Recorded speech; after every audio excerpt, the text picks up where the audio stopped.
வணக்கம் நண்பர்களே, இன்றைக்கி நம்ம சேனலில் என்ன டிராக்டர் சேல்ஸ்க்கு வந்துருக்கு பார்த்தீங்கன்னா MF241 DI மாடல் டிராக்டர் தாங்க சேல்ஸ்க்கு வந்திருக்கு.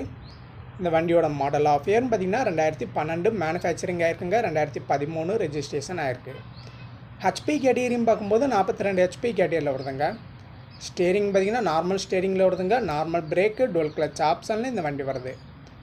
வண்டியோடைய எக்ஸ்ட்ரா ஃபிட்டிங்ஸில் பார்க்கும்போது பம்பர் இருக்குங்க. டாப் வந்து பெரிய டாப், ஆங்கிள் டாப் கொடுத்துருக்காங்க. ஓக்கு பட்டு, கை செட்டு, சாடிச்சன் வந்து ஃபுல் செட்டிங்ஸோடு வருதுங்க. டயர் கண்டிஷன் பார்த்தீங்கன்னா பெரிய டயர் வந்து ஒரிஜினல் டயர் தான். 65 to 70% இருக்குது. ஃப்ரண்ட் டயரும் பார்த்தீங்கன்னா 75 to 80% இருக்குங்க. 4 டயருமே ஒரிஜினல் டயர் தான். வண்டி இருக்க லொக்கேஷன் பார்த்தீங்கன்னா மன்னார்குடி பக்கத்தில் இருக்குங்க. கான்டாக்ட் நம்பர் நான் டிஸ்கிரிப்ஷனில் கொடுத்துருக்கேன், நீங்கள் கால் பண்ணி பேசுங்க. புக் கண்டிஷன் பார்க்கும்போது 2 ஓனர் வண்டிங்க. இன்சூரன்ஸ் மட்டும் கரண்டில் இல்லை, எஃப்சி வந்து கரண்டில் இருக்குங்க. புதுசாக யாராச்சும் நம்ம சேனலுக்கு வந்திருந்தீங்கன்னா மறக்காம நம்ம சேனலை சப்ஸ்கிரைப் பண்ணி பெல் ஐக்கான ஆளுங்கிற ஆப்ஷனை செட் பண்ணி